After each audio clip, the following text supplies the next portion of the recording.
Hello everybody and welcome to the third week of our Pacific Alliance of Collegiate Gamers Overwatch cast. We are coming to you guys live from the Einar Nielsen Fieldhouse Center at the beautiful University of Utah campus in Salt Lake City.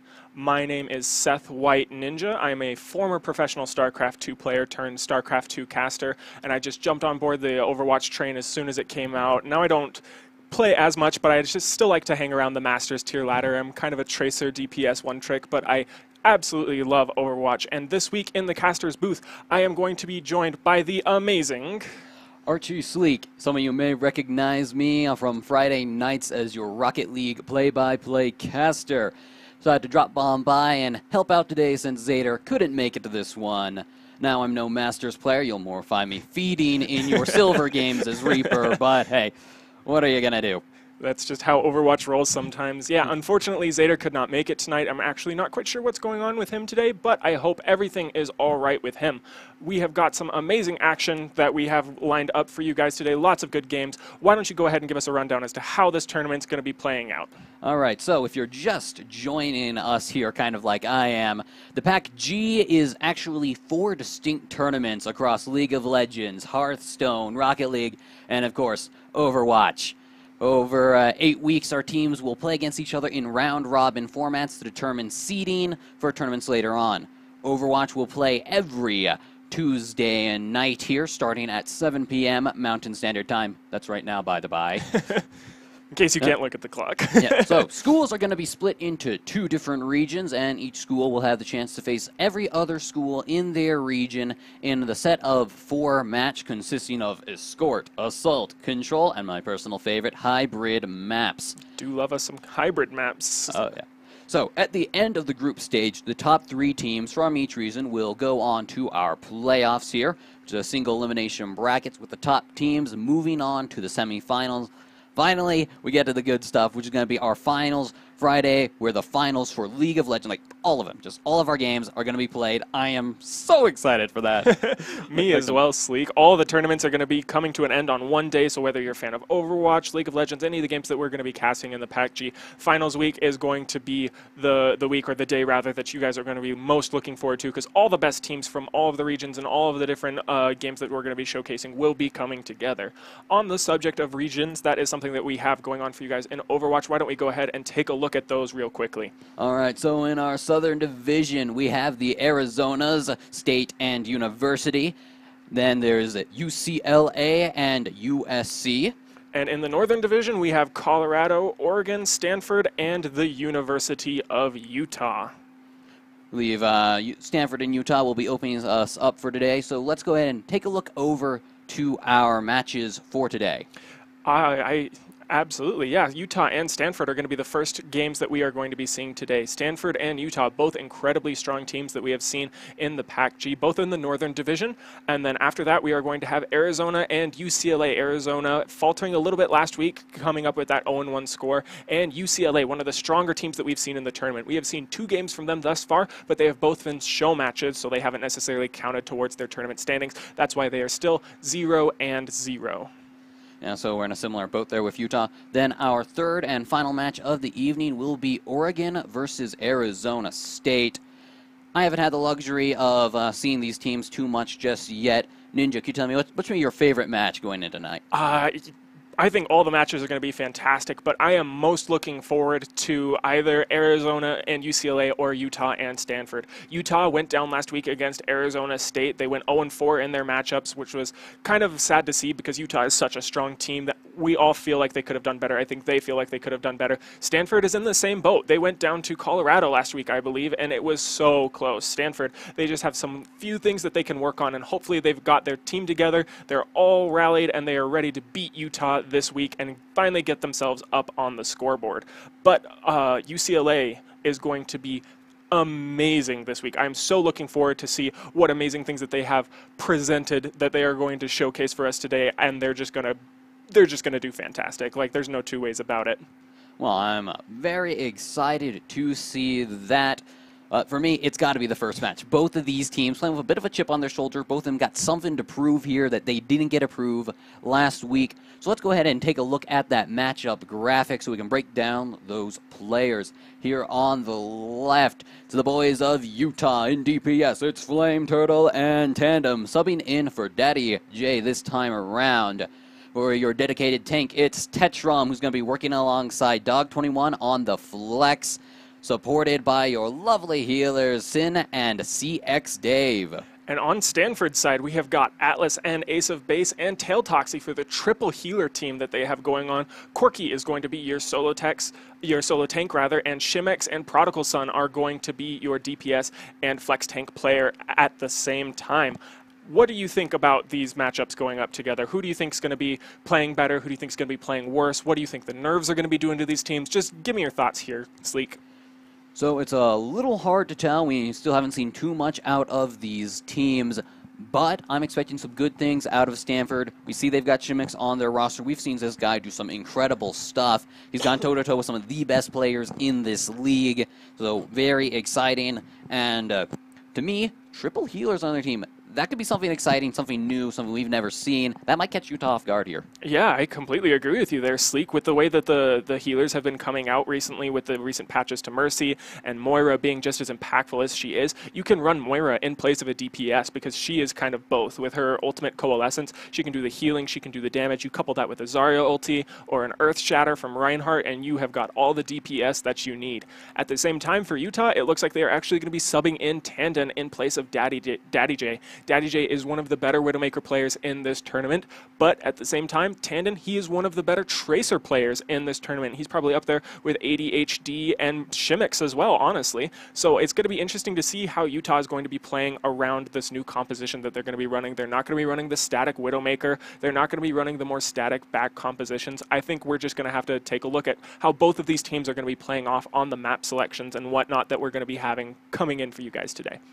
So I do believe our first map of the evening is going to be Quick Trip to Eichenwald, our hybrid map for the night here. Seth, what have you got to say about this one? It's such an interesting map, in my opinion. Eichenwald is the map that's set in Germany. It means oak forest, for those of you who may not know, the non-native German speakers here, but it's characterized by choke points. Everything on this map is a choke point with the exception of the very first point itself, which is a little bit more wide open, but all the places that lead into it are choke points. So what compositions do you think are going to be favored or not favored coming in onto this first control point on the hybrid escort map? Well, starting right off, you said it's all about the choke points. You got a choke point map, you get some damage spam. You get something like a Junkrat or maybe a Bastion, something that's so strong that can just spam those choke points, make it impossible to walk through. Then it's on the other team to find ways through that choke point, maybe using a Pharah to break whatever spam they've got, or a tank-heavy composition to push through those choke points, whatever you got to do. I totally agree with you. Pharah specifically, on the first point, it's characterized by that massive, massive choke point that actually was so overpowered that a little while ago, it was about a year ago, that they actually edited the map and allowed another path through the back just because the first choke point was basically impossible to break through. That being said, it's just a flat top of a bridge, and then it's just open skies for Pharah and Mercy players to just rain terror on the defense, rain terror on the offense, whether they're in the back line, whether they're trying to dive through. I'm expecting a lot of Pharah, a lot of Mercy from both of these teams tonight, Sleek.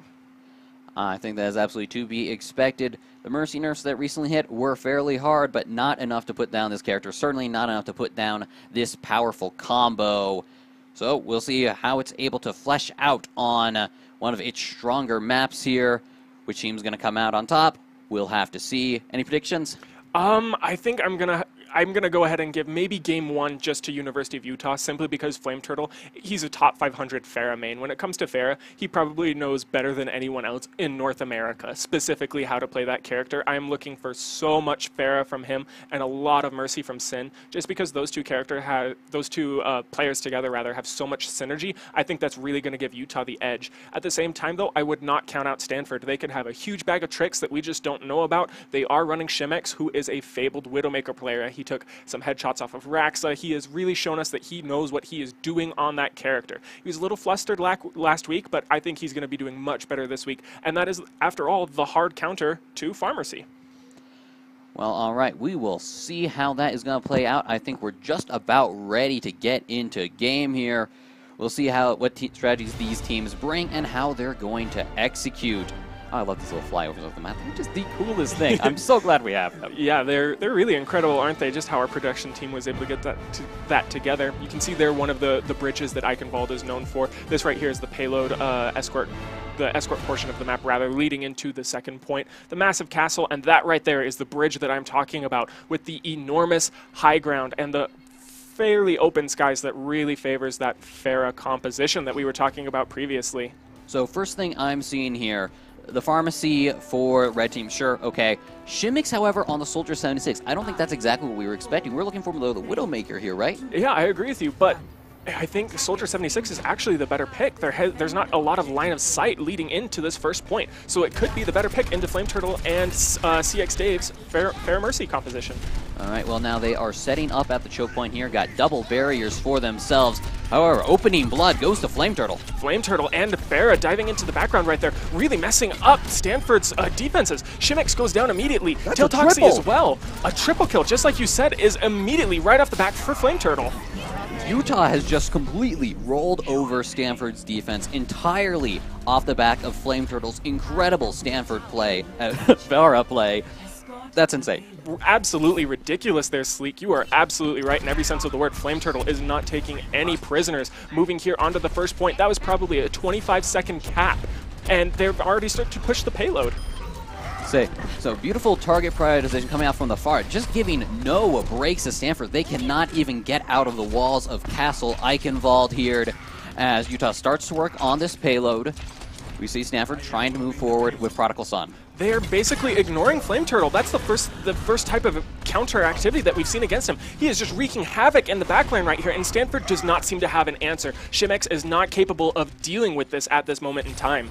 Now hold on, Tetrum's gone a bit far forward. We see the Primal Rage was popped by him there in the back of Stanford. But now, Shimmix and Atlas have fallen down here early. Man advantage to Utah. Tandon doing a fantastic job, actually, on Genji, which is a kind of an interesting pick, in my opinion. On Eichenwald, I think Tracer is a little better. Maybe Sombra, with the recent patches that we've seen, would be a better choice. But Genji is actually the character of choice right here, and it seems to be working out. Tetrum overextending, and Flame Turtle raining justice from above, immediately eliminating Prodigal Son and Shimmix. All an elaborate bait from the Gorilla player right there. So, very exciting to see there. Utah, they've been playing a very aggressive style. This is why I like the Genji there. They've been stopping Stanford from even getting to the fights, cutting them off early. I think that's what Genji does very well here. Excellent insight there, Sleek. That's probably why they ran it. They know something that we don't, that she could be actually Flame Turtle overextending a little bit, getting caught up on that door, waiting for her jump jets to reset. Tetrum trying to put some good damage onto Reinhardt right there, but it's not enough. Actually, no, he falls. It was a Roadhog, rather. My bad. Well, the combined damage coming through there. Flame Turtle gets the opening damage onto Shimmix, just not getting the ends of these duels that he really wants to. Tandon popping the Dragon Blade right there and immediately diving into the Stanford backline, trying to get as many kills as he possibly can. He'll going a little bit off camera right there, but we're assuming a lot of work was done between him and Dog21 as 3 characters fall for Stanford. That is 4 last hits for Dog21 in that engagement. A little bit of emote BM there, but Tactical Visor is coming out from Shimmix, trying to find something shut down by Tetrum. Absolutely there, Sleek. Tetrum doing such a good job of diving the backline and just really being a menace. He's not allowing any of the DPS characters for Stanford to do their job. He was on top of Shimmix. He knew that he had that Tac Visor, and that could probably halter the University of Utah's push. Nope, not happening. Not on Tandon's watch. Not at all. So one of the big things that we gave a lot of credit to Flame Turtle there. He played an incredible Pharah game, but as always, Overwatch, it's a team game. Stanford had the tools to shut down Flame Turtle, but it was Utah playing around the Pharah. We saw Tetrum on the Winston kind of being the obvious example of that, protecting the Pharah, shutting down the counters, making it easy for Flame Turtle to do his job. Exactly. I agree with you so much there. Utah, their composition was basically centered around the pharmacy comp that we know, but every other member of their team was utilized and was a complete asset to having that work out. They had the Winston and the Genji diving in the backline. They had the CX Dave on Mercy doing a fantastic job of knowing when to use the healing, when to use the damage boost, and Sin was clutch with those Harmony Orbs. He saved Tandon on Winston so many times, probably at least 3 or 4 in the first 2 points alone. And so a special little shout I want to give to Utah on the healers. When you're being that aggressive in your playstyle, it's easy to step too far forward, get caught up in your DPS aggression. They did a good job reining themselves in, keeping it together. So as we go into the next one, what do you want to see Stanford kind of change up here? Stanford specifically, we didn't have much time to talk about them in the last match just because it was all University of Utah. Stanford, once again, last week they had the same fault that they were doing this week. They stuck on the Orisa. They didn't change off. Orisa is good for the control point, just because it's static. You always know where they're going to be. They're going to go to the control point. When you're on the payload's moving back. Sometimes the payload's moving forward. It's kind of you've got the variability. Orisa's shield is useless in those scenarios unless you can somehow manage to hold them underneath that second bridge. I really want to see them change up their tank line. Corki specifically, she's doing a great job on Orisa, but Orisa, the character in and of itself, is not the greatest pick in my opinion. I have to agree on that one. Corki, very comfortable on the Orisa, one of her favorite characters, and she does fine by it. But if Stanford wants to start picking up some more wins, it's probably going to want to shore up that hero pool just a little bit. Yeah, I agree with you so much there, Sleek. At the same time, Stanford Shimex, specifically Shimex. We didn't see him take the Widowmaker, which I can kind of understand for the first point. The line of sight's a little bit iffy. I can see why you would take the Soldier 76 over the Widowmaker. But if you're going to be the only hit scan player on your team, you have got to shut down that pharmacy comp. And he was just incapable of doing it. It could be attributed to nerves. Maybe he just got outplayed a little bit and didn't know what was going on. But I think Stanford definitely has opportunities to come back right here in the second round on Eichenwald. And I want to kind of piggyback off the Shimmix thing.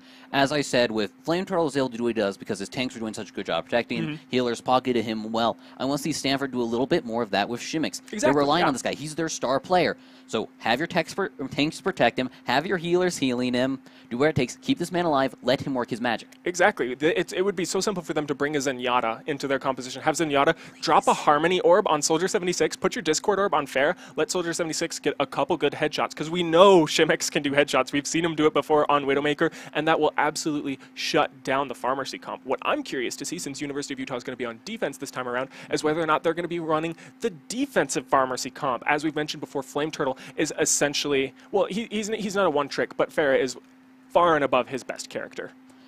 Yeah, so in that kind of situation, if you're playing that well, play to the hot hand. If it's not broke, don't fix it. Exactly. I'd be very happy to see Flame Turtle to return to this character, even if she isn't as great on defense as on offense. I think Flame Turtle's going to be just fine. Yeah, well, that's the thing, is she's classified as an offensive hero, but at the same time, she has her concussive blast, her concussive missile, her E is the hotkey for it. Yeah. That can create space, that can knock people back. If a Zenyatta, for example, is using his Transcendence ulti and is trying to move on to the point, you can so easily use a concussive blast and knock him away from the rest of the team, and it really can cause some problems and really be an asset to a defense on any team composition.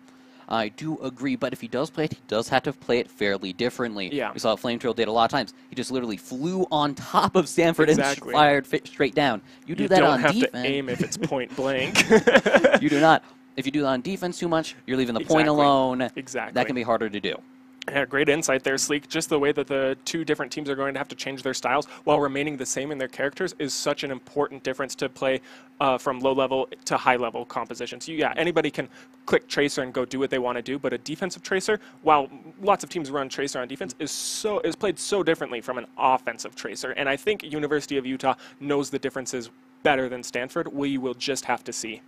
All right, well, we've been talking pretty favorably of Utah. It's on Stanford now to prove us wrong here as we get ready to go into our second round on this map. Now Stanford on the offense. Yeah, absolutely. I think Stanford is going to try and change up the compositions, maybe bring Pharmacy themselves.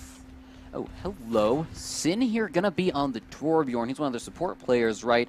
So I like the idea of playing the Torbjorn in the support role. That armor pack, it's going to be fighting over healer ult charge, so it's good to put him in that same spot if you want the extra damage. University of Utah is running such a wonky composition in my mind. They don't have very strong defenses coming out here. They don't have any good space makers. Sin is going to be running Torbjorn, which is not in his player pool as far as I know of, and they are running Sombra on Tandon. She did recently get buffed. We'll see if it's going to be enough to try and pull her back into the meta. Talking about recently buffed, Flame Turtle going to be on the Doomfist, Shimmix on the Tracer, going to be on him to maneuver around Sin's choke points with the turret, take that out. Flame Turtle falls very early, but Dog21 answers back onto Atlas. Atlas going down on Junkrat. That is such an important pick off for University of Utah's defense, and Tetrum is popping off on Prodigal Son. Got him out of his Diva and killed Baby Diva. Tiltoxy falls as well, and Sin cleans up the rest with his Torbjorn turret. Well, to be fair, Sin took one of those for himself, so shout out to that left-click damage there. Torbjorn, not to be underestimated. The high skill cap characters coming in strong for University of Utah. Yeah, that is a hard left-click to hit, and it did not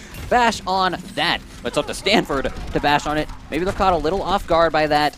Going to be up to them to adjust to this Otter composition. Interesting to see Corki not running the Orisa that we were talking about that she favors so well. She's actually going to be taking Lucio, which I completely agree with. That is going to allow them to dive through this composition and utilize Tracer. That being said, Tracer just goes down to Dog21 with a clean hook shot. Very impressive there. Rarely we see the hookshot be the fatal blow there, but now it's going to set up Atlas to fall again. Same way.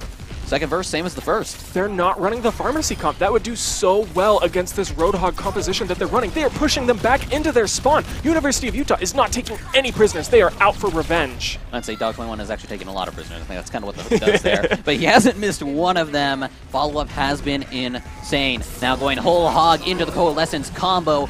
CXDave popping the Coalescence right there and immediately getting countered by the Coalescence of Ace of Base. They are doing a little bit of a Dragon Ball Z showdown right here, and it looks like CXDave is going to come out on top with a good hook combination with Dog21 and CXDave.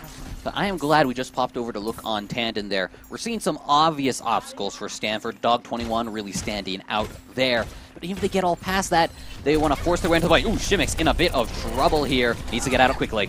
Maybe a little bit of an overextension, honestly, from University of Utah. Sombra just is able to use her translocator to get back to base. Roadhog has absolutely no escape of any kind. They had such a good opportunity. The self-destruct ultimate coming out of D.Va and not really getting anything. Corki is getting hacked and is incapable of using her sound barrier right here. Moving in onto the first point for Stanford. Only a minute and a half remains. That's a very big ultimate to take off the table. Tandon did have to use their EMP to do just that, but it does win Stanford out the fight. Flame Turtle wraps up Atlas. Now just clean up the scraps. 4 members are down for Stanford, previously 5. They are looking a little bit flustered moving in onto the first point, and Utah at the same time is so strong. This composition, which in my opinion is still a little wonky, is doing a phenomenal job of holding this chokehold. If you can play it and your teammate and your enemies don't know how to play against it, you win. But now Atlas on the Riptire trying to get around, does take out Flame Turtle, and that one's big. Great work there by the Junkrat player. Atlas for Stanford. Shimmick's a little bit tied up in the backline, and Sombra picks him off. That is going to halter the push for Stanford. Tandon is absolutely popping off. A 10-player kill streak for Tandon.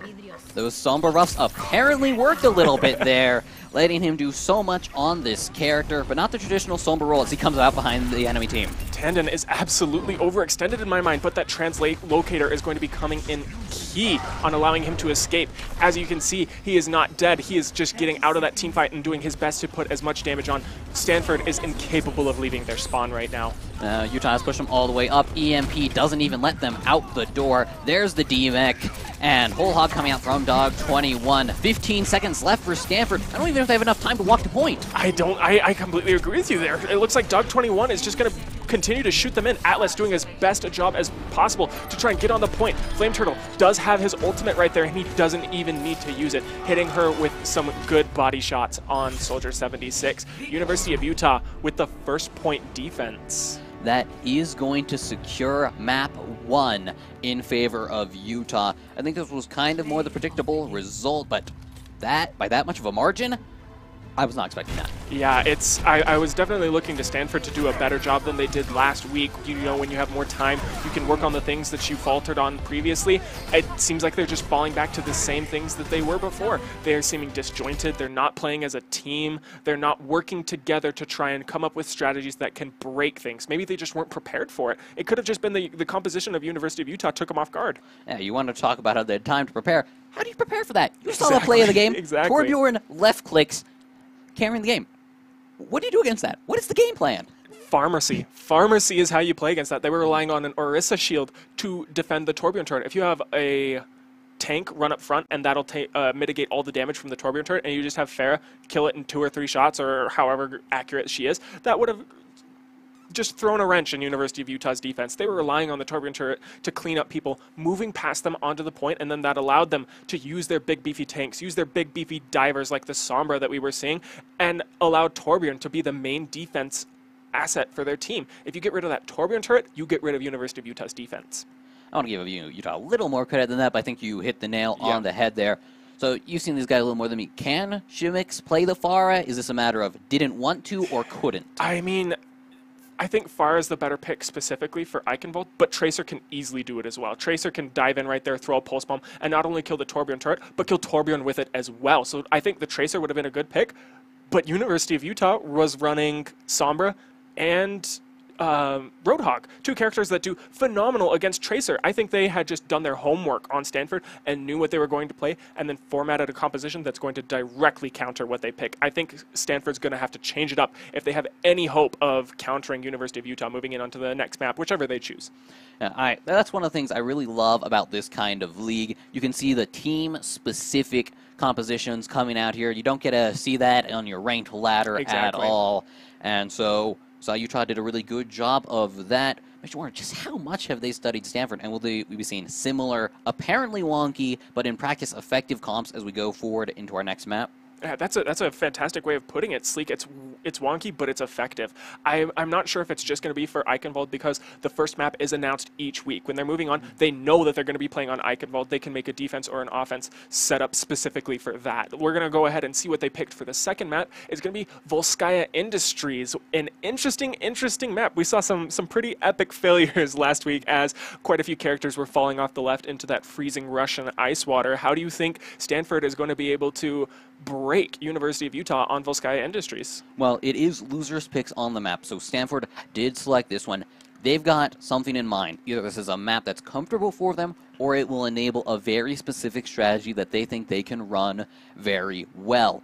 What that's going to be, a little hard to say. Yeah, I agree with you there, Sleek. It's going to be interesting to see whether or not Stanford is going to be running comfort picks, whether they're going to be running something a little bit more out there, but they think will do well against University of Utah, but could be out of their comfort zone. We're not quite sure how Stanford's going to play, but the ball is definitely in Stanford's court. University of Utah has come out strong, and they have established, hey, we are the team to beat in this matchup. You guys are going to have to bring it if you're going to want to take us down. You guys can't be running the standard compositions that everybody knows how to play against, because you know now that University of Utah, we're good enough to have enough experience to handle whatever it is that you can throw at us. You got to surprise us. Now, if I did have to call it just one thing, Volskaya specifically, that I wish I mentioned earlier, Corky's Orisa. Yeah. We talked about the people falling into the water last week. Orisa's the one that makes that happen, so she's very strong in that initial choke point there. Exactly. That could be what Stanford's going for. It is possible. I think even more so Orisa, when she uses her shield at the very first breakthrough point, she's going to be incredibly impactful in haltering all the DPS coming through. But it's a very good Pharmacy map. Once again, there's so much open air that Pharmacy can fly around in and just deal damage. I think maybe we'll see Flame Turtle running Pharmacy once again. Well, then we're probably going to need, if we do see that kind of matchup, the Pharmacy versus the Orisa, then to me that comes a lot down to Shimix. Is he able to shut down the Pharah long enough to let Corky do her job and make that happen for their team? That's what this one kind of hinges on in my book. Oh, absolutely. And not to mention, Orisa can use her displacement grenade where she shoots it through and sucks everybody into the middle. You can use that on Fair and Mercy when they're flying around. It's not seen very often, but you can definitely, if they're way high up there and you're like, there's no way that Soldier 76's damage fall off is going to be able to take this out, you could just like come down a little closer and then they can start to slowly drift down into the rest of the team. So Orisa could be a good pick, could be a bad pick. We'll just have to see. All right, well, we're about to go on into map here, and but now it's time to put theory into practice for these teams as we get ready for map 2. I do believe we are going to see Stanford opening on the defense. We'll see what they've got.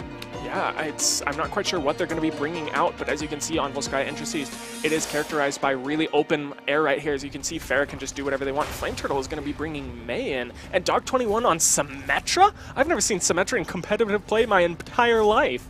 And now you see Stanford pushing forward, hiding behind Atlas's shield there. Corky on the Diva.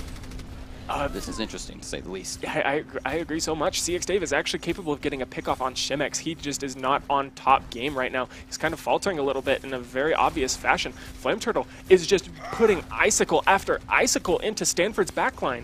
I mean, that's just confidence to play the Mei like that. She's not here to get the cheesy left click. She's here to use the alternate fire, pop off headshots. Atlas falls off the edge there, I believe. Now it's a fight in close quarters for the Mei. Corki finally switching off of her famous Orisa and trying to try out D.Va, actually. I think D.Va is a great pick, but Flame Turtle seems to be doing enough damage to stop this. Maybe a little bit of an overextension, moving out here, dropping down that Blizzard ultimate and catching a majority of Stanford's backline. Or they do a good job of clearing out there. We see the Disapparate on Product Sun, gets him out of danger, but does not escape Flame Turtle. Picks up doing that, but booped off the edge. Flame Turtle getting knocked off the edge by Shimex on Pharah. They are finally running the Pharah. They're not running Mercy with it. They could have just not had an opportunity to switch off yet, but you should not be running Tail Toxie on Ana right now. Ana is such an interesting pick. They don't have any divers. What Reinhardt is going to be moving in there and allowed that you can sleep dart? Like, it's not going to happen. Why are you running Ana instead of Mercy in this situation? It confuses me. Well, it does seem like Mercy is the obvious answer here. CX Dave takes out Shimex on an Ana of his own. It could be possible he's anticipating a Pharah from Utah. Maybe Tail Toxie really likes to take the Ana against the Pharah. That is a very good point there, Sleek. CX Dave actually has his Nano Boost ultimate. We'll have to see who he chooses to put it on, if we're going to see it at all in the next minute and a half. It doesn't look like Stanford has any opportunities to push through because they don't have their ultimates up. Now we do see the Nano Boost and EMP has come through from Utah. Not sure what Tandem's trying to do here. Ace of Base has the sound barrier. That could give Stanford some opportunities, but I want to see them wait for a second here. Too many people dead to press forward. Dog 21 on Symmetra just got 3 pickoffs, now 4, now 5 on Stanford, but Shimex is capable of backdooring and taking out that shield defender that Symmetra had previously placed, giving her team a 75 or a 50 shield bonus? 75. 75, yeah, 75 shield bonus. I was right the first time. That's going to be so impactful in the University of Utah defense here. Stanford has only got 1 minute left to make something happen with only an ultimate on Ace of Bases, Lucio, and Tail Toxie's Ana. Same time, those are ultimates you can make plays on. The other players are getting close there. They make a good Death Blossom play. That one hurts. Losing Ace of Base there is a big deal. It's really going to just halter Stanford's push. They have got to wait for their Lucio. He is everything, and they continue to overextend even though they're a person down. That's called streaming in. That's the #1 thing that you cannot do if you're trying to push a point. And Orisa on Tetram on Orisa rather is just doing a fantastic job of messing up Stanford's frontliners and pulling them closer to Utah's DPS. All Stanford is doing by fighting after Lucio got is giving ultimate charge to Utah, which they are using vigorously. We see the Boostio come out here, frozen in place. I'm not sure that's the play there, Ninja. Flame Turtle getting isolated a little bit by Pharah, but Tetram immediately coming up to help her out on Orisa. It's Shimex surprisingly capable of taking down Flame Turtle's Mei, and Sin is capable of taking her out as well on Torbjorn. About Stanford, they're desperately low on time. They've got 4 ultimates to work with, almost 5 on Corki. If they can get there in time, get Atlas to stall with the Primal Rage, they've got another good shot at this. Exactly, but they only have 10 seconds left. They have to make something happen. Corki trying to dive through the choke point right there. Ace of Base turning on his speed boost and using the sound barrier right now. Stanford is trying their best to get on the point. Prodigal Son just barely gets his ult charge. However, Sombra counters, but the Shimex ultimate right there does a great job of messing up University of Utah. Utah's defense is actually falling apart very quickly here. This might be Stanford's push forward. Ace of Base trying to battle CX Dave, but CX Dave winning these Ana battles makes the turnaround. Utah pushes Stanford off the point to claim the defense as a full hold. Tandem on Sombra with that MVP EMP ultimate right there on the last point. Stanford was moving in. They had 4. They had 5 ultimates, and then Sombra presses Q, and that was their push. They were done. The second that sound barrier gets taken off them, kind of, I don't want to say their trump card there, but a huge backbone of what that push needed to do. You know Tandem was waiting for it. Absolutely. Honestly, Stanford probably knew that was coming for them. I'm not sure what they could have really done better there, though. One thing that they maybe could have tried is when they should have tried to make a convincing push for the control point earlier, because that would have baited out University of Utah's ultimates. Had they all moved in on the point and Pharah had popped her rocket barrage and tried to do some damage with that, then that would have forced Sombra to use her ultimate. Yeah, you're trading one ultimate for another. Which one's more impactful? Oh, maybe the rocket barrage, maybe the EMP, but you keep the other 4. You can use those now, and they didn't have that opportunity because they never baited out the Sombra ultimate. That's just how it is going to be sometimes. I have to say, I think you're absolutely right using specifically the Pharah ultimate there, because they still have the Death Blossom. They still have huge DPS ultimates, whereas Sombra ultimate, that's one of a kind. Exactly. That's all. The thing about the Sombra ultimate, though, is that relies heavily on your team composition. The reason why not a lot of people play Sombra in solo queue is things like that is because if you use a Sombra ultimate, that gives an opportunity for your team to push the point. That gives an opportunity to your team to pick people off on the defense or whatever it is that you're running the Sombra with. It's just as simple for Stanford to run in on Reaper, press Q, and kill all 6 of them. You can't use your ultimates if you're dead, Sombra. So kind of an interesting pick from University of Utah to run the Sombra on defense, but it ended up working out in their favor. And I think that's so amazing. All right, well, we'll see if they can match Utah's defense here as Stanford gets ready. Looks like they are setting up in the choke point. We do see Corky there on their snap pick, but Tailtoxy and Atlas with the odd ones. Hanzo and Symmetra. What's up with this? I have actually no idea. They might be capable of pulling something off on their Hanzo. Actually, it's... yeah, Tandon is on Hanzo as well, and he's moving in with a great scatter arrow and immediately picks off Tailtoxy. Corky falls as well to a hook from Dog21 and Ana with the assist right there. Now, Tetrum takes out Ace of Base there. This should be a solid push forward from Utah. There's still a few defenders they have to worry about. Atlas down, very few left. Shimix on the Zarya. Shimix gone from the Zarya. I do believe that's the map for Utah. Tetrum and Sin on Genji and Tracer, respectively, are on the points. They just have to get it to the first tick. Yep, that's it. Rest in Twitch chat, I guess, Stanford. I like the idea. Symmetra is a very particular hero, very peculiar in that regard. Dog21 showing us just how effective she can be on this map. She's a very bloated win rate on those maps she's very good on. So it's the right idea to bring it out, try and exploit that for your team. But when we see Tandem take it out so quickly with the Hanzo, the plan falls apart. You're so right there, Sleek. I mean, I may be a little biased, but I disagree with the Symmetra pick in both cases. Symmetra, she's such a static character, and she forces people to go through one specific point. She can only set up her turrets in one spot. I think if Stanford or University of Utah, for that matter, had done a flank through the left side and done a dive composition and kind of jumped off the left across the ice and flanked around the back right there, what's the Symmetra going to do? She had every single one of her turrets underneath the bridge at the very first point. If you move around the back, that eliminates 85% of Symmetra's damage in her utility. They had the opportunity to make Symmetra useless, and they didn't take the opportunity. Well, for me, I have to defend the decision by Stanford. It's kind of a bit of a classic sports thing to think about. If the other team is coming at you just using their technical, mechanical skills to just throw it in your face, sometimes you have to go make the easy plays. Play something that's not very mechanically demanding. Make strategies that you can always reliably play. Yeah. If you're getting absolutely crushed in a game of basketball, that's not when you start throwing the three-pointers. That's when you try and go for the easy shots, the layups, those close-range things that you can do reliably. Build your confidence back. Symmetra, that's that play in Overwatch.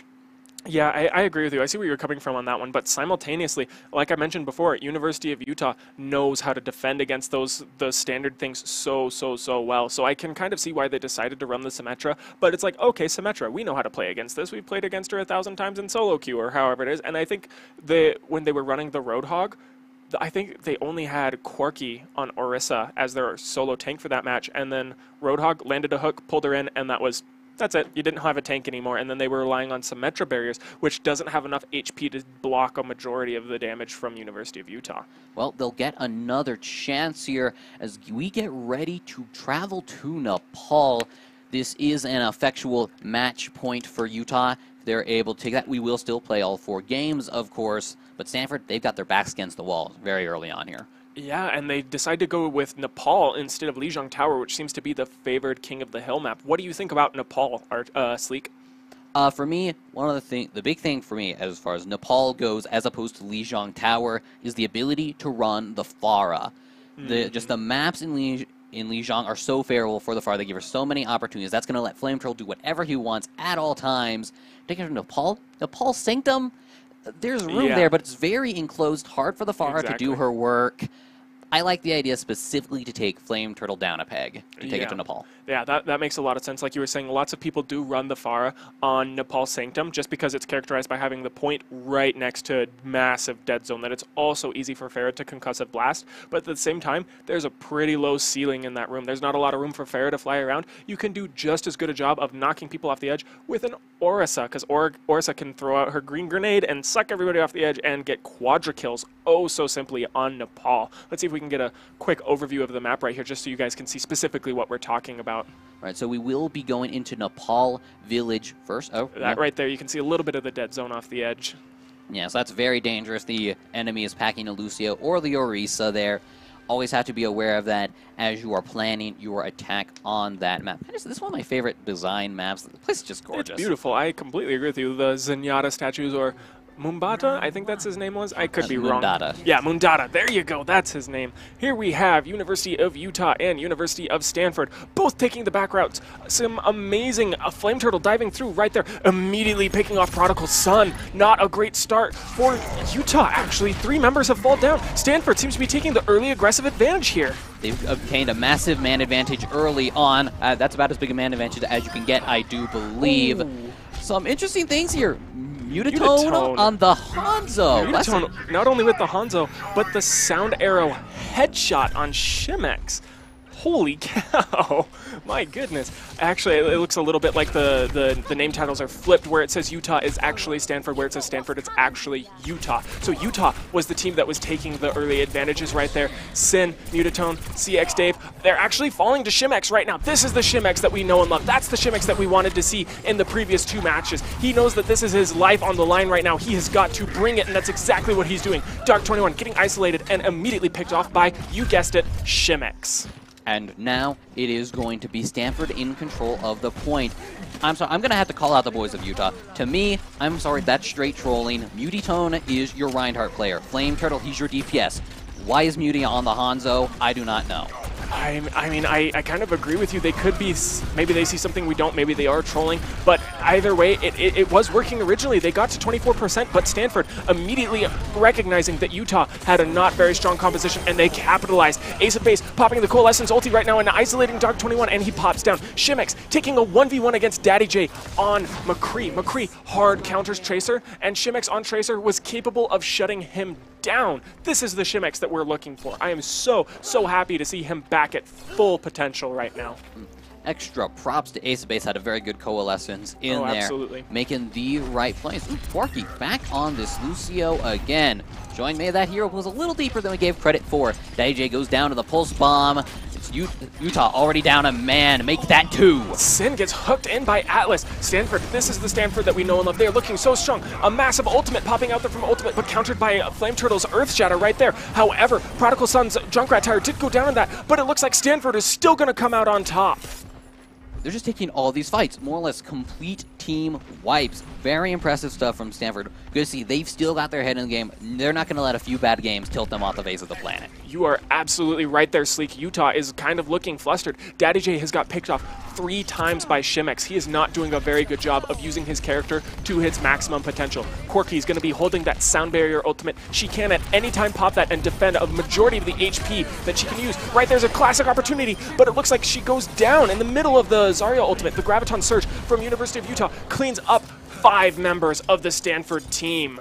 Now that's a combo as old as time itself. Graviton and the Dragon Blade. That's gonna hurt. No matter how good Stanford's playing, without a lot of tools to get out of that Graviton Surge, that's gonna wipe you out every time. Exactly, Sleek. There are only 2 things in the game that can cancel a Zarya ultimate. If Genji reflects it, or if Diva eats it up in her defense matrix. Those are the only 2, and Stanford is running none of those things. So that is a guaranteed efficiency from the Zarya ulti. Good pick to have Dog21 on Zarya.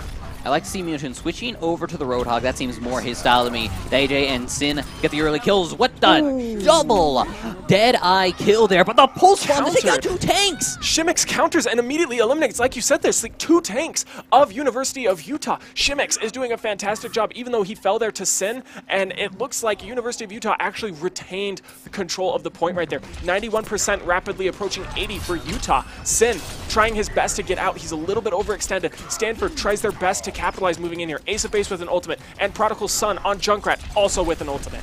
Stanford's time is short, but they have the resources to take this point back here.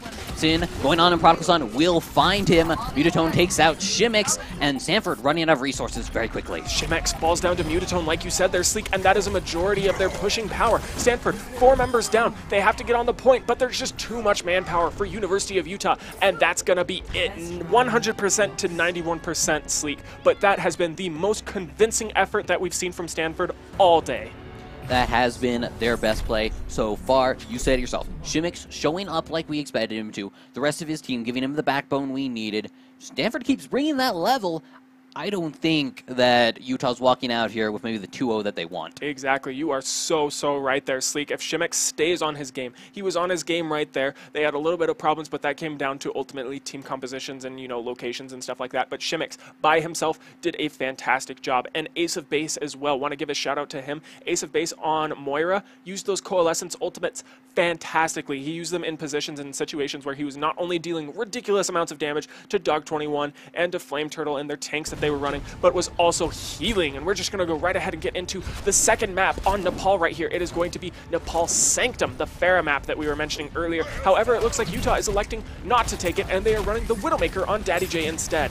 Now we're seeing a bit of a barrier duel coming out. Daddy J wants to work around that, get the pickoffs behind the barrier, not finding one just yet, but Utah with the favored positioning. I agree with you so much right there, Sleek. It looks like Daddy J is trying to find a favorable position, and he picks off Quirky. Quirky, she goes down too quickly right there. Tail Toxie follows as well. Daddy J with a body shot, a headshot, and another body shot. Daddy J 3-0 on the shots right here. Fantastic work from University of Utah and Daddy J specifically. Well, Stanford really needs to start fearing this character. They should have a fear of spiders at this point. The Widowmaker, in very little time, wins the entire fight off of Daddy J's intense mechanical skill. She is such an interesting character in the sense that by herself, she's weak. She has to have a team to help her out, but at the same time, she can shut down pushes before they even start. Mutatone doing ridiculous amounts of damage to the backline of Stanford. 2 members go down, 3 members go down. Daddy J gets another headshot. Mutatone is still doing damage. Reinhardt gets that shield, that dive rider, and it looks like Stanford is just falling. They are so flustered once more. And Mutatone really trying to boost those hero play stats right now. That is his 3rd character in a very short amount of time he's been on this map. I'm just excited to see Doomfist fast. I love this character and what he does. So happy to see him being played at a high level. Doomfist's one-shot potential is almost unparalleled in all of Overwatch. Right here, we're going to see that Meteor Strike coming down. Oh, and he misses Ace of Base. That is one of the falters of running Doomfist, is he's so easily outmaneuvered, as we saw right there. Shimmick and Ace of Base doing a fantastic job of isolating themselves and then getting rid of that ultimate for University of Utah. Unfortunately, they all fell at the same time. Yeah, that Moira and Reaper are 2 of the hardest characters to run a Doomfist into because that Black Smoke effect that they both share, whichever, they both got something different, but it makes it so hard to use Doomfist's predictable damage.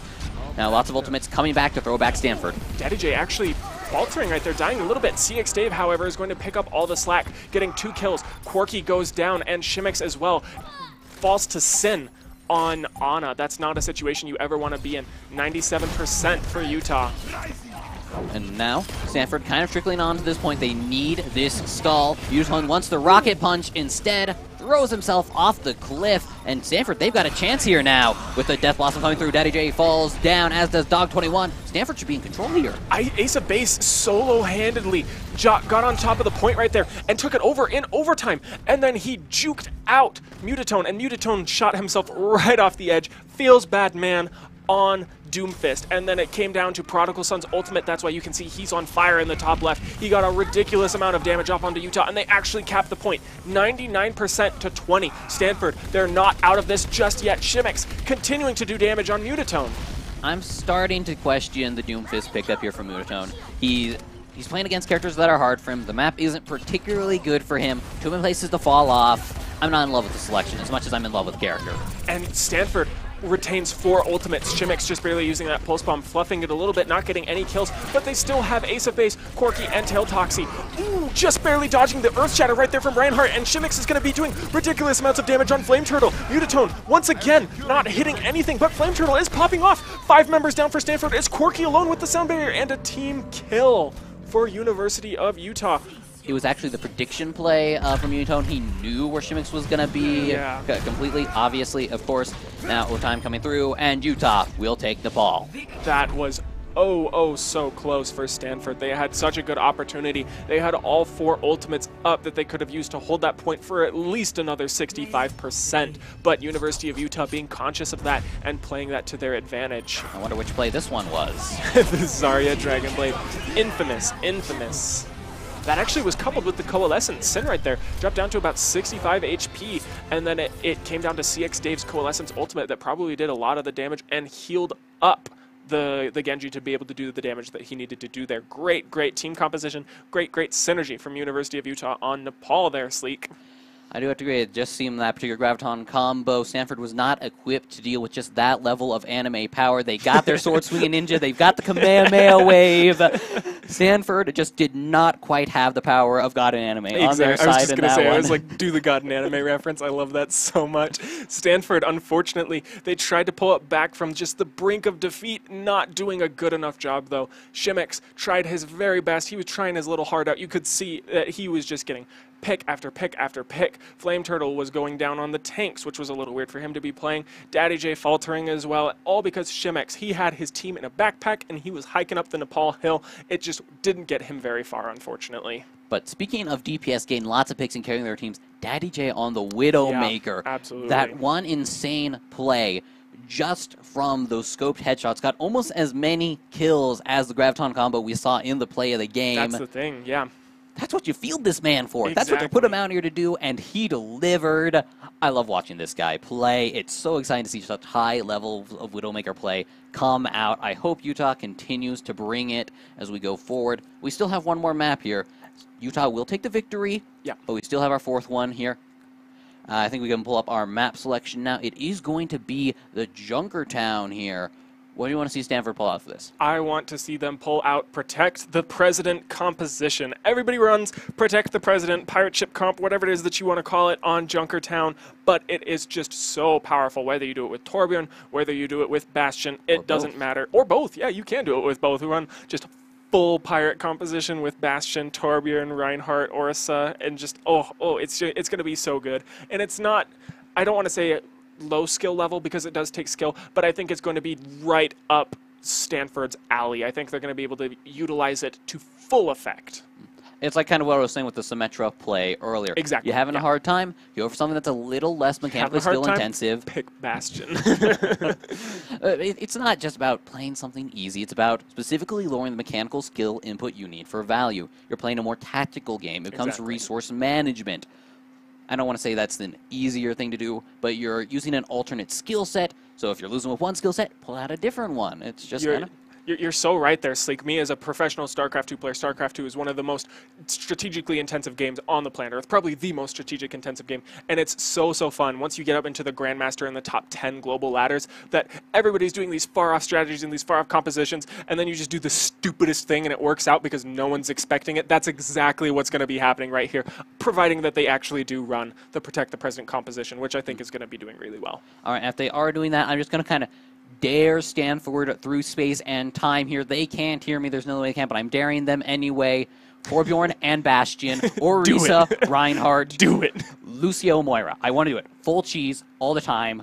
I beg of you. I don't, yeah, University of Utah, they do like their Pharah, but it's not going to be enough. I mean, Bastion and Torbjorn combined, that's all the anti-Pharah that you need. Torbjorn turret doesn't have to aim. Oh, you're flying up there on Pharah? Let me just aim up and shoot you with my Torbjorn turret. Like, it's not a big deal to handle Pharah. We're going to go ahead and switch over here to the Junkertown map. A quick overview for you guys, just so you can see specifically what we're talking about as to where the Pirate Comp or Protect the President composition works out. Right there up on these bridges, and these overpasses are fantastic places to set up. I particularly like the Junkertown payload for for the pirate ship because, you know, it's like covered in gold and everything. It's thematically appropriate. Now it's going to be Utah pulling out this strat instead. They've got the Orisa, they've got the Bastion. It's going to be a barrier war, folks. Corki trying her best to put damage into the barrier of CX Davis Orisa, but it's not enough. Corki falling ever so rapidly, and Shimix, actually, this is what I'm talking about. Shimix get that counter headshot on Daddy J, and Shimix gets a pick off on Flame Turtle as well. Shimix is doing a ridiculously good job of trying to stall Utah, but they still haven't killed the president. Trump is on the payload right now, guys. That's the big deal. And for me, the problem with Utah the problem from Utah, the problem for Stanford in that battle was they tried to do a barrier DPS race when they didn't have a Bastion. Exactly. You want to do a DPS race against Bastion without a Bastion? Not going to happen. Corki still on Orisa. It's a great pick. You play her flawlessly, but Corki, like, not necessarily Corki, that was my bad to say that, but Orisa is just not that strong on a lot of situations. This is one of them just because that shield only has 900 hit points in comparison to Reinhardt's shield. Reinhardt has a lot more damage that it can take. That's going to allow you to get more opportunities against Dog 21's Bastion. I think I'd much prefer to see the Reinhardt here. Give you some more health points to work at, let you be a more adaptive defense, but just not what Stanford wants to do. Dog 21 just dealing damage after damage, although it seems to be Mutatone and Flame Turtle that are getting majority of the kills. It's just Dog 21 that's dealing all the damage. Like right there, Mutatone actually took out Prodigal Son's, Mutatone as well, took out Corki and Prodigal Son, although it was Bastion doing the majority of the damage. Dog 21 finally getting a kill on Shimix and emoting a little bit. That's kind of the flip side of the Protective President strat. You focus too hard on trying to take out the executive branch, but the legislative and judiciary are going to flank around and take you out while you're distractive.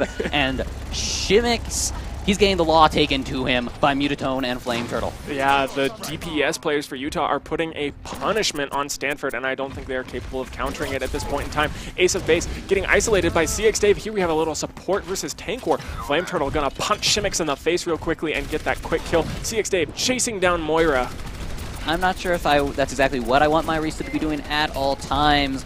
Not the best character to be chasing people down, but the Bastion ultimate coming out. They've got the damage they need elsewhere. Mutatone actually with a little bit of rage, I think, right there. Dog 21 going to be popping that configuration tank, and he's getting caught up by a Junkrat trap. He actually gets out with a little bit of HP. Great job from the healers of Utah, but it was just enough to push them away. University of Utah is rapidly approaching the final point. But for me, I'm kind of concerned. Utah does not have their full strength. They've got some staggered respawns, and they're getting to the really hard part on this point. Stanford pushes forward really strong right now. They can take control of the point and stall out for a lot of time here. Shimix beating Mutatone in a 1v1 pretty handily. It looks like Sin, however, is doing a ridiculous amount of damage. Atlas diving in the back, and Sin, or Dog 21 rather, actually got the kill on that one. Takes out the Junkrat Riptire. That's not what you want to have happen. Just detonated a little earlier. Onward's not going to happen. Ace of Base trying to force them away with the Coalescence, but he has to deal with a nano-boosted Bastion on the payload, who's not throwing out much damage. Atlas takes out Flame Turtle, but Atlas falls to Mutatone in exchange. Fantastic work from Stanford of actually stalling that payload for the first time on Junkertown that we've seen so far. This is the first time the payload has stopped. However, Dog 21 is going to be popping that configuration tank and doing as much damage as humanly possible to that Orisa shield, which is not really what you want to be shooting, to be honest. Daddy J switches off to May at the very last second just for the walls, and Utah takes it cleanly in a near seamless push right there, Sleek. You may not think just blindly throwing explosives at people really counts as strategy, but hey, if it works. AoE is AoE.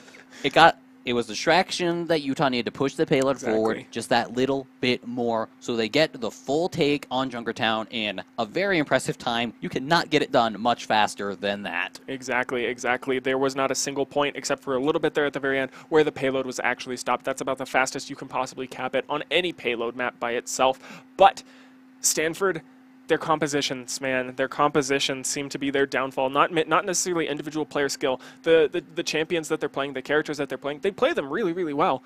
It's just not the right characters to be playing. I know a lot of times I get this feeling every time I look at a Stanford composition, I'm like, okay, they're trying to do this. Wait, what's that doing there? Why is that there? Exactly. You're missing a core piece very often.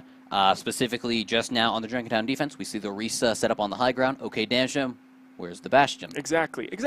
That's perfect. They've got like the Protect the President comp and then the dive comp that they have with the Tracer and the other players that they have, specifically Tracer, and they have like half of this comp and half of this comp, but they're missing the cores of both comps. Had they just ran the Bastion or ran the Torbjorn with that and allowed Shimix to be the distraction to allow the Bastion to deal the damage that it needs to do, that would have worked out so much better. If you're going to run Orisa, you got to run Bastion, on Junkertown at least. Yeah, I mean, I want to give some pass for innovation, right? You got to be creative. You want to be at the front Try of the to take meta. them by surprise. Yeah, you want to lead the meta, not be led by the meta. But it's map 4. You've lost 3 games. Maybe it's time to play standard. Maybe it is time to play a little bit standard. So, but we'll see. This is their last chance to really prove themselves here as they go to attack on Junkertown. Let's go ahead and get into game here. Nice Pachimara right there with a crown, actually. Sure, Junkrat himself put it right there. Shimix immediately getting picked off by Flame Turtle and Dog 21 with the combination right there. They are just camping the spawn right there. Utah showing Stanford how to defend Junkertown, when to use that Bastion. Thanks for backing up my analysis there, guys. Really helping me out. Make me look like I know what I'm doing. Flame Turtle hooking people out of the spawn. They do not have an answer for this right now. And Daddy J's just sitting in the back. He knows where they're going to be coming from, and he's looking for those headshots. He sees Bastion right there. Once that Reinhardt shield falls, he's going to start putting in shots. That's it. Now there's an Orisa shield to protect. It all works out, right? Yeah, they got the double staggering, which I agree with. It's just coming in maybe a little bit too late as Utah is all defended. In spite of that, they could be overextending, but they are continuing to get kills as 3 people for Stanford falls. If it works, it works. If they cannot get out of spawn, they can't push the payload. Fair point. But this is very dangerous for Utah. It's very high reward if they continue to pull it off. But if this defense falls apart, it'll fall apart hard. The respawn times, the walk distance is going to be so huge for Utah. Every single pickoff is just right there. We see Shimex on his Widowmaker taking out Dog21. Flame Turtle immediately counters with an ultimate, but Prodigal Son whacks him in the face right there and shuts that down hard. Shimex and Daddy J having a little bit of a Widowmaker 1v1. Daddy J comes out on top with a clean headshot. And now, well, those respawns are going to start to be a problem for Utah, but Mutatone comes in with the Blizzard ultimate, wants to clean it up just as Stanford gets their first fight of the match. Touchdown! Utah cleaning house. I'm not quite sure how Stanford's going to be capable of beating this. They just seem so disjointed. They have to get together and stop streaming in. It's kind of weird. You have to stop streaming in by leaving your own spawn? That's a little brash, but that's what they're going to have to do if they have any hope of beating Utah. They have 2 minutes left. I want to give a quick little shout out to Mutatone. When he first showed up, I'm like, why is this tank player playing DPS? Well, apparently because he can. Yeah. Daddy J getting another headshot on Prodigal Son, but like you said, Mutatone taking the Mei. With her recent buffs, she's doing such a good job. Daddy J giving us a little bit of an emote and maybe allowing himself to be killed by Shimex right there, giving them a little bit of room since this is, after all, Game 4. It is just for fun. Sort of, but there's also a little bit of pride on the line for these teams. Stanford doesn't want to get the 4-0 sweep again. I do believe that is what happened in their last division match. They dropped 4-0 to Colorado, I believe it was. Yeah, well, so for them, this is a chance to say, no, we're not that team. This isn't what's always going to be what happens to us, but it's kind of what's happened to them right now. Quirky getting a kill on Daddy J, who actually switches off to Farah, but then immediately dies herself to Flame Turtle. Dog21 using that Bastion ultimate. Oh my gosh, I didn't know you could do that. Shoot yourself up over the edge, and he immediately lines in the backline. Dog21 is doing a ridiculous amount of damage. He's popping off with some crisp shots in configuration tank, and he's using his basic Gatling cannon to shoot down Quirky on Orisa once again. Element of surprise comes in huge there. That was awesome. I did not know that particular maneuver was possible for a Bastion. That's just cool. I am glad I have learned how good they are. I mean, I would have never thought about that. Then again, I have a little bit of self-respect and don't play Bastion at Bastion players. Oh, come on. You play the best heroes where they're at their best. They don't discriminate. Absolutely not. No, just a little bit of teasing. CX Dave is just resetting Symmetra turrets, the sentry turrets rather, one after the other.